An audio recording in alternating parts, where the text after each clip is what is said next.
আজকে এসেছি কেবল কারে চড়তে, একদম সন্ধ্যা সন্ধ্যা ভাব, এখন 7টার মতো বাজে।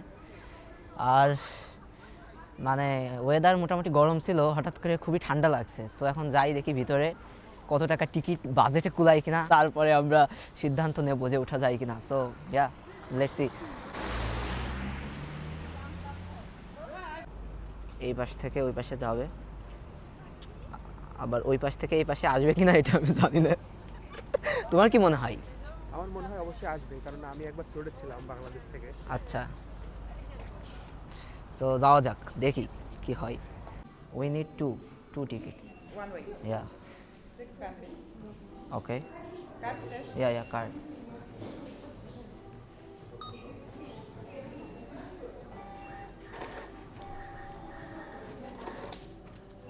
Tickets come. Thank you. আমরা আমাদের টিকিট হাতে পেয়েছি। যদি আমরা এই পাশ থেকে ওই পাশে যাই এবং ওই পাশ থেকে আবার ফেরত আসি তাহলে 600 রুবল, আর যদি শুধু ওই পাশে যাই তাহলে 300 রুবল। আমরা শুধু এই পাশ থেকে ওই পাশে যাবো, আর ফেরত আর আসবো না, ঠিক আছে? একবারে চলে যাবো, একবারে। তো আমরা এখন ভিতরে ঢুকছি।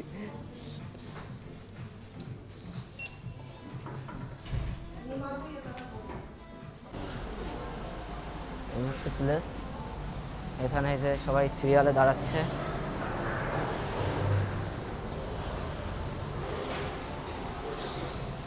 দুইজনকে রোড বেটতে যাই তো। জানি না কি সিস্টেম।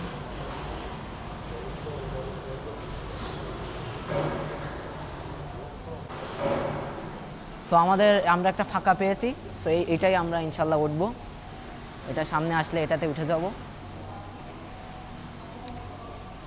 দেখা যাক কেমন এক্সপিরিয়েন্স হয়।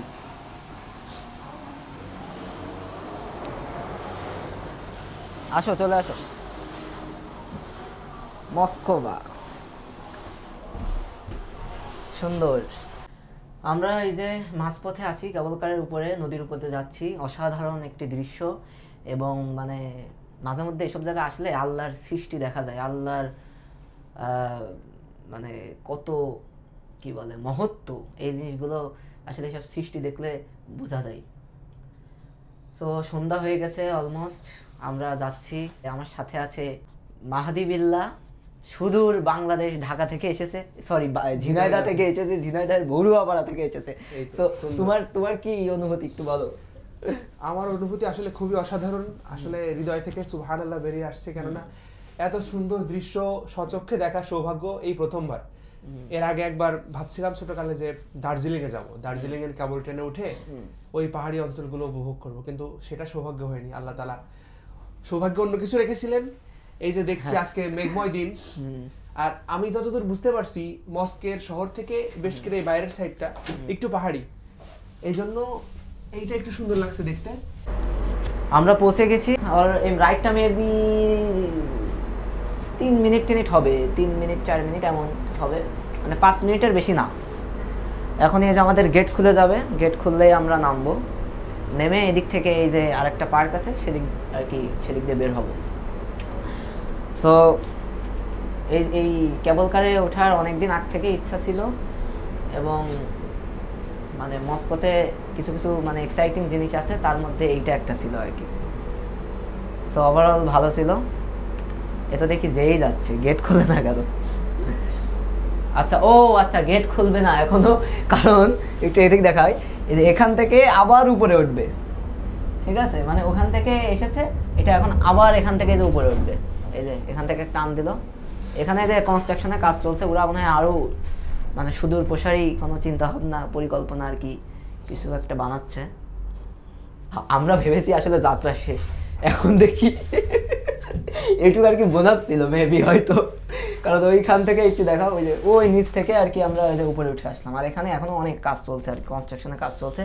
উইন্টারে তো কাজ করা পসিবল হয় না, এই জন্য আর কি এরা সামারেই, এই যে সামার শুরু হয়েছে, এখন কাজ শুরু হয়ে গেছে আর কি।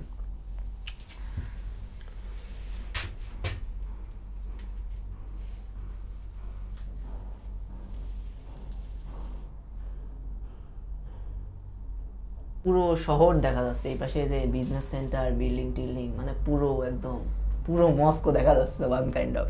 সেই অসাধারণ দৃশ্য। And at last finally we have arrived. So এখন সম্ভবত আমাদের নামতে হবে। হ্যাঁ, এখন আমাদেরকে নামতে হবে। এই যে ঝাঁকি মেরে দিয়েছে। বুঝলাম না এইখানে আসার পরে এটার ব্যালেন্সটা কেমন যেন হয়ে গেল। এতক্ষণ কিন্তু ব্যালেন্স একদম স্ট্রং ছিল। এই যে গেট খুলে গেল, আমরাও বেরিয়ে যাব। এখন আমরা আমাদের যাত্রাটি শেষ করে বের হচ্ছি। সো আজকের মতো ভিডিওটি এখানেই শেষ করছি, আর বড় করছি না, যেহেতু সন্ধ্যা হয়ে গেছে। এখন আর তেমন দেখার কিছু নেই। তো এখন এখান থেকে ডিরেক্ট আমরা বাসায় চলে যাবো। হ্যাঁ, নেক্সট টাইম আমরা যখন আসবো তখন আমরা এটা ট্রাই করবো, ডিরেক্ট আর কি দড়িতে বাঁধা থাকে। রোলিং বলে। হ্যাঁ, এটাকে রোলিং না কি একটা বলে, আমার ঠিক মনে নেই। রোপিং রোপিং রাইড না কি একটা বলে মেবি। ওই সো নেক্সট টাইম আমরা ওইটা ট্রাই করবো ইনশাআল্লাহ।